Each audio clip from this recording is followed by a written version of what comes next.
Bueno, fue bien, ¿no? ¿Sí? ¿Disfrutaron o no disfrutaron? Primero de Corintios, capítulo 12. Estamos ya, a ver si salimos del versículo 28 hoy, ¿verdad? Estamos en la última frase del versículo 28. Los que tienen don de lengua. Primera de Corintios, capítulo 12, versículo 28. 12, 28. Los que tienen don de lenguas.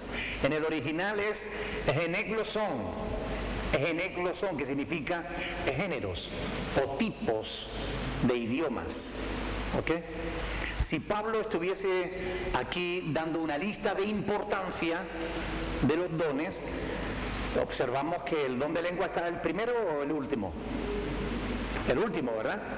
Yo personalmente no creo que Pablo lo esté poniendo por orden de importancia, pero algunos teólogos dicen que sí, y que por eso, porque Corinto se le daba demasiada importancia al don de lenguas, Pablo lo pone en el último lugar como para chinchar a los corintios y decirles, ¿veis cómo no es tan importante?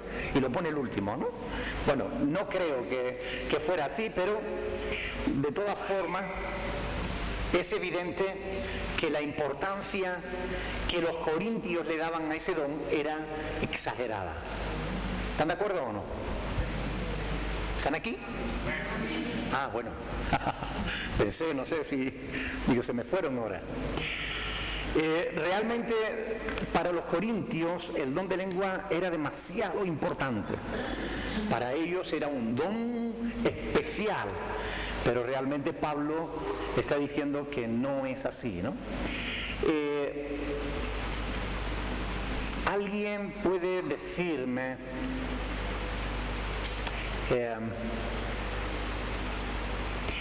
si es verdad que la Biblia enseña que el don de lengua es la puerta a todos los demás dones?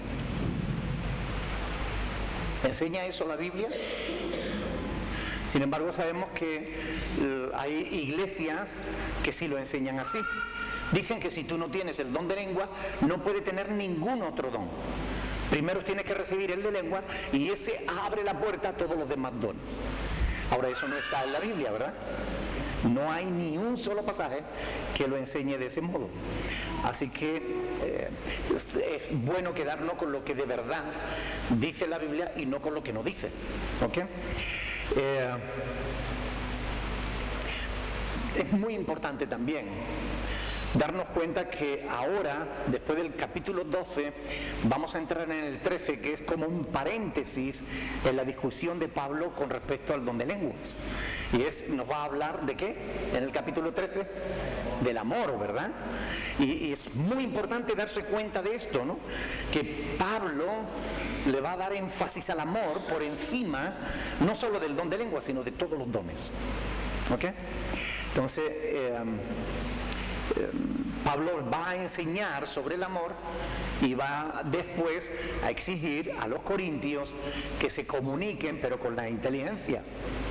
Porque una forma de expresarse incoherente no es la mejor manera de comunicarse entre los corintios. Es lo que va a decir Pablo. Siempre recuerden que cuando se habla de lenguas en la Biblia, ¿de qué se está hablando? De idiomas. Versículo 29. Vamos a llegar aquí. Primera de Corintios, capítulo 12, versículo 29. ¿Son todos apóstoles? ¿Son todos profetas? ¿Todos maestros? ¿Hacen todos milagros? ¿Tienen todos dones de sanidad? ¿Hablan todos lenguas? ¿Interpretan todos? Yo quisiera hacerles a ustedes una pregunta en relación a estas preguntas. La pregunta que yo les quiero hacer es, ¿qué objetivo podía tener Pablo al hacer estas preguntas? O sea, ¿cuál es la razón por la cual Pablo pregunta esto? ¿Qué quería enseñarles? Jaime.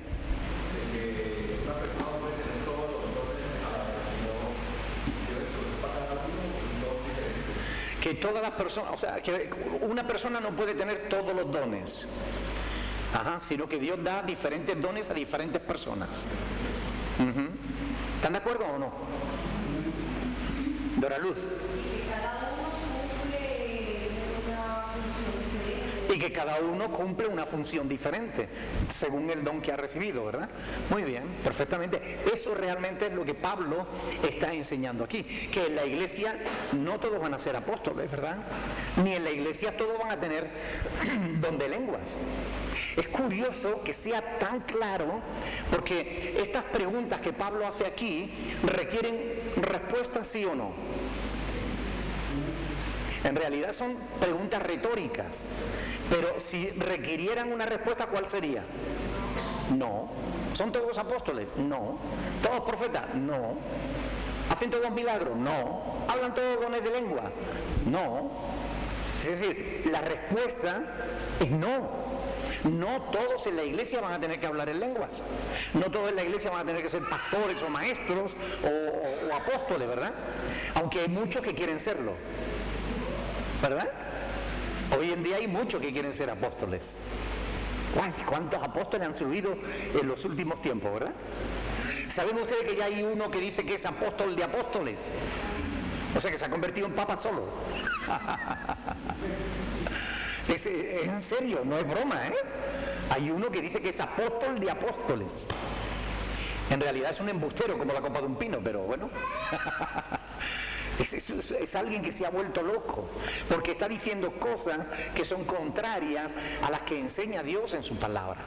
Y nosotros tenemos que escudriñar para ver si lo que estamos creyendo es verdad o no, o si lo que estamos oyendo es verdad o no. Para eso nos ha sido dejada las Sagradas Escrituras. ¿Qué respuesta demandan? No. Muestran con claridad dos cosas, la diversidad y la universalidad de la iglesia, las dos cosas. Si alguien te dice que si no hablas en lenguas no tienes al Espíritu Santo, ¿qué tendrías que decirle? Que eso es, que conozca la Biblia, ¿no? Que estudie las Escrituras, porque eso no está en la Biblia. Lo que sí está es que no todos tienen que hablar en lengua. Fíjense lo clarito que está, ¿verdad? Y sin embargo hay personas que como que no conocieran estos pasajes, o como le han enseñado otra cosa, cuando llegan aquí dicen nosotros los apóstoles procuramos con los mejores. Pasa como por encima, ¿no? No quiere profundizar, no quiere enterarse de lo que de verdad dice la Escritura. A ver. Que dice que hay pasajes que nosotros recortamos para poner lo que nosotros pensamos. Como el de los diezmos. Dicen, no, nosotros recortamos esa parte y aquí también ellos lo hacen. Bueno, hay quienes les gustaría que la Biblia fuera de otra manera. Hay quienes les gustaría que hubiera pasajes que no están escritos, pero que ellos quisieran escribirlos, y hay otros que les gustaría romper algunos pasajes que sí que están escritos. Yo cuando discuto con alguna persona sobre temas bíblicos, muchas veces les digo, oye, ¿será que a mí me han vendido una Biblia diferente a la tuya? Porque eso no está en mi Biblia. Lo que tú dices no está en mi Biblia. O lo que tú dices, o sea, lo que te estoy diciendo está en la Biblia y tú no lo quieres ver. Y esto pasa con frecuencia. Y hay que conocer bien las Escrituras para darnos cuenta de que es lo que realmente dice y qué es lo que no dice. Lo que dice, debemos creerlo. Lo que no dice, cada uno crea lo que quiera ver, ¿verdad? Pero si es palabra de Dios lo creemos, si no es palabra de Dios no tenemos por qué creerlo.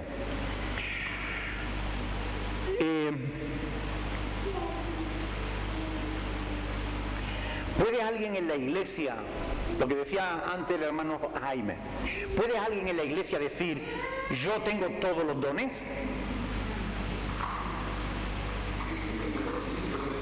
Puede decirlo, ¿verdad? De hecho, a mí me dijeron que un pastor afirmaba que él tenía todos los dones. No sé si será verdad o no, a mí me lo dijeron. Pero, ¿ustedes creen que Dios le da todos los dones a una sola persona? No, porque entonces no necesitaría el cuerpo, ¿verdad?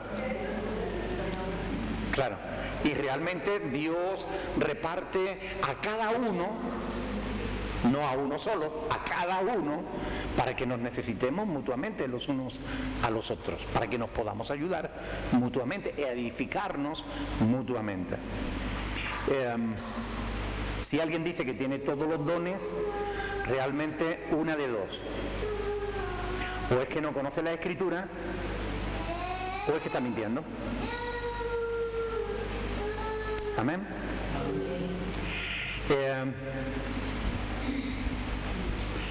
Versículo 31. Procurad pues los dones mejores, mas yo os muestro un camino aún más excelente. Este pasaje debe entenderse como un resumen de lo que ha dicho en los versos anteriores, y que de alguna manera va a introducir el capítulo del amor, ¿no? Al decir procurar los dones mejores, ¿a qué se refiere el apóstol Pablo? ¿Es que hay unos dones que son mejores que otros? ¿Sí? Mariluz dice que sí. ¿Alguien dice que no? ¿Quién da más? Ah, que lo pone ahí, ¿verdad? Claro. Si lo pone ahí, entonces debe ser verdad, ¿no? ¿Sí o no? ¿Están seguros? Bueno, algunos como que no. A ver, fíjense, vamos a leer el versículo 31. Procurad pues los dones mejores. ¿Sí o no? Versículo 31. Procurad pues los dones mejores. ¿Lo dice o no lo dice? Entonces, ¿hay dones que son mejores? Claro, lógicamente. Está escrito, ¿no? ¿Verdad? Ahora, ¿qué puede diferenciar un don de otro? Eso es lo que vamos a ver.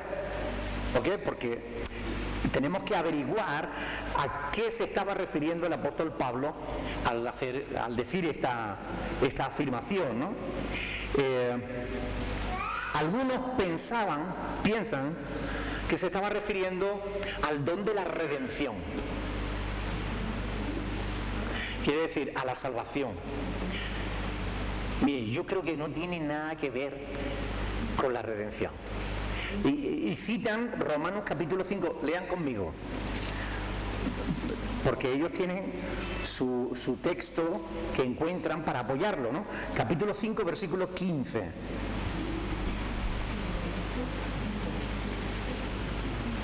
Aquí, dicen ellos, está hablando de ese don mejor, o de esos dones mejores. Dice, Romanos 5:15 dice, pero el don no fue dado como la transgresión, porque si por la transgresión de aquel uno murieron los muchos, abundaron mucho más para los muchos la gracia y el don de Dios por la gracia de un hombre, Jesucristo.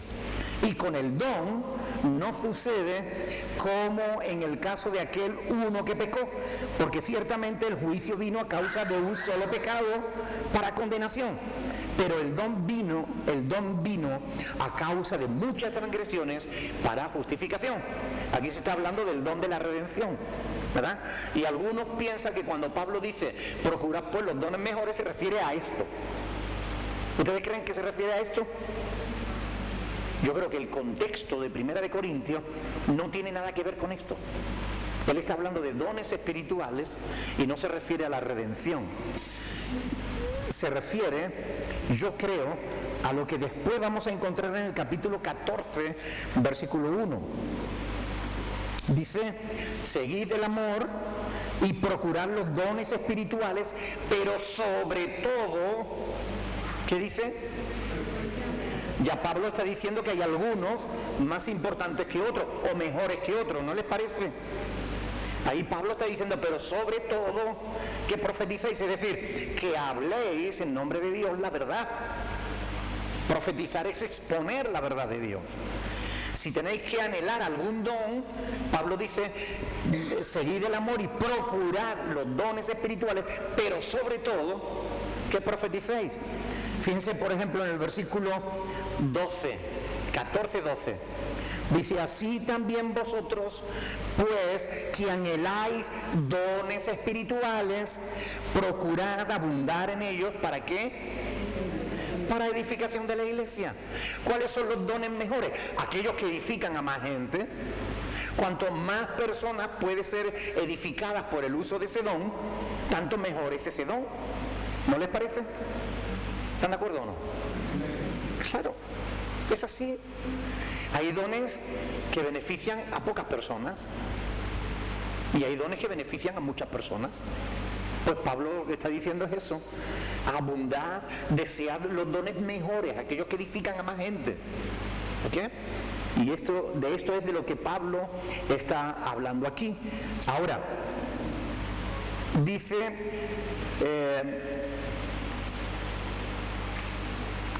¿no dice Pablo en el capítulo 12, versículo 11, que es el Espíritu Santo el que reparte a cada uno en particular como Él quiere? ¿Sí? Dice eso, ¿no? Entonces, ¿por qué exhorta a Pablo a buscar los dones mejores? ¿Alguien me lo puede explicar?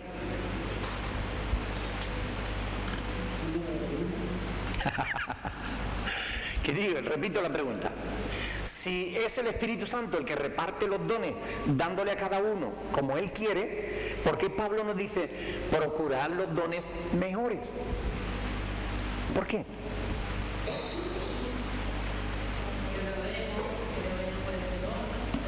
Que oremos por ese don. ¿Pero por qué? Carmen. La palabra dice que pedid y se os dará. Entonces si le pedimos a Dios que nos dé, Pedid y se os dará. Si le pedimos, Él nos dará. Jaime. ¿Por qué es muy importante la edificación de la iglesia? Dora Luz. porque podemos tener varios, entonces... ¿Cómo? Una persona puede tener varios dones, Ajá. entonces usarlos todos. No se trata de usar unos sí y otros no. A ver.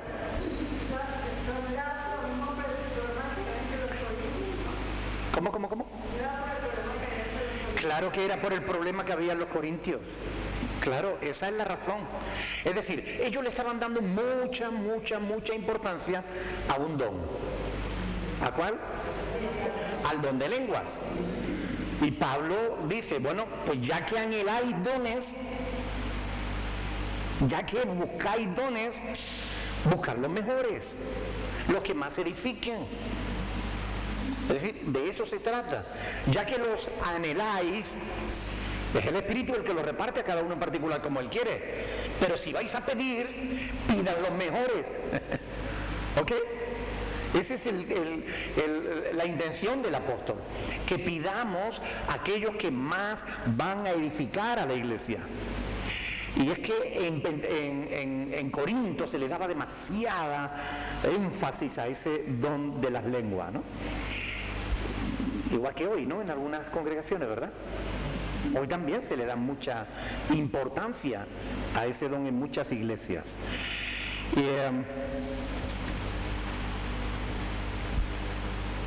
¿Cuáles serían los mejores, según Pablo? Los que edifican a mayor número de personas. Y entre todos, Pablo señala el de la profecía, que no se trata de anunciar hechos futuros, se trata de exponer la verdad de Dios, enseñar, predicar, aconsejar, tener una palabra adecuada en un momento determinado, encontrarte con una persona que tiene un problema y ahí tú le sueltas un texto bíblico que en ese momento la fortalece, la ayuda, la anima. Es esa capacidad de exponer la verdad de Dios. Alguien está hablando en un grupo y están diciendo tonterías y uno suelta una palabra ¡paf!, adecuada, ¿no? Y dice la Escritura, la palabra a su tiempo, cuán buena es. Y todos reciben edificación. Están en la iglesia en una reunión, tienen que tomar decisiones, no saben qué hacer y ahí hay una persona que, hermanos, no dice la Escritura y ¡fum!, se hace la luz. Porque ese don, esa capacidad de saber qué quiere Dios en un momento determinado, cómo poder hacer uso de la palabra para dar respuesta a las necesidades. ¿No es eso mucho mejor que ponerse a decir cosas incoherentes? ¿Verdad? Que no sirven para nada. Ahora Pablo va a dedicar todo un capítulo para hablar del amor. Pablo va a enfatizar que el amor no es un sentimiento pasajero, que no tiene que ver tanto con las emociones, como que tiene que ver con la decisión de hacer el bien a la otra persona. Amén.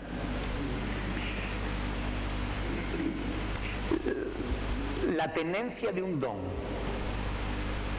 el tener un don, el poder usarlo, si no es para la edificación de la iglesia,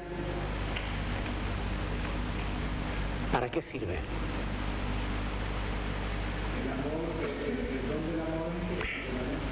El amor no es un don, es un fruto del Espíritu Santo. Es algo que el Espíritu Santo fructifica en el carácter del creyente. Un don es una capacidad que se nos da para hacer algo sobrenatural. Es una capacidad que Dios nos da y que es una habilidad. Tiene que ver con poder hacer algo que antes no hacíamos. Eso es un don. El amor, el gozo, la paz, la paciencia, la bondad, la fe, todo eso son frutos del Espíritu Santo, ¿no? Ahora, digo, un don, si no se usa para la edificación de la iglesia, no se está usando conforme a la voluntad de Dios. Hay muchas personas que hoy han recibido dones, pero lo están ejerciendo en su propio provecho,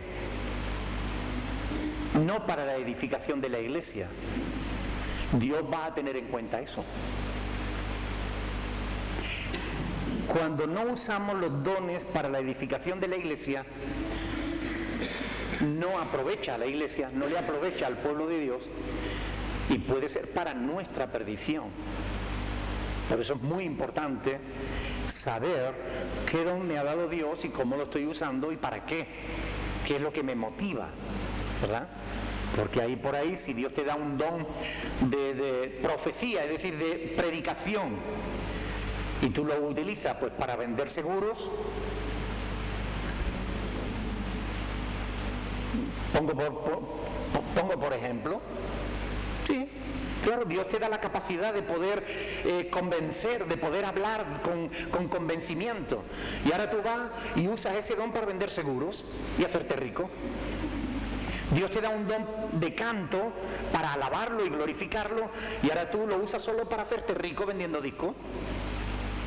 Y pasa como algunos, en esta semana leía, no sé si fue ayer, que invitan a un cantante muy famoso en Latinoamérica, será famoso, yo ni me acuerdo del nombre, pero no consiguen más de 5.000 personas, y claro, como la entrada no dio suficiente para pagar los gastos, este hombre dijo, no, yo no canto. Aquí el problema de los que han organizado esto, que no han sido sensatos. Yo cobro tanto y yo, si no me pagan tanto, no voy a cantar. ¿Ustedes creen que esa persona está usando el don que Dios le ha dado conforme a la voluntad de Dios para la edificación de la iglesia? No, para la anchura de su cuenta bancaria. Pero esa persona va a tener que dar cuenta delante de Dios. ¿O ustedes creen que Dios va a pasar eso por alto? Oiga, no. Por eso cuando se nos da una habilidad, cuando se nos da un don, cuando se nos da una capacidad sobrenatural, tenemos que ponerla al servicio de Dios y de su pueblo. Mire, si hay 5.000 como si hay 10 personas.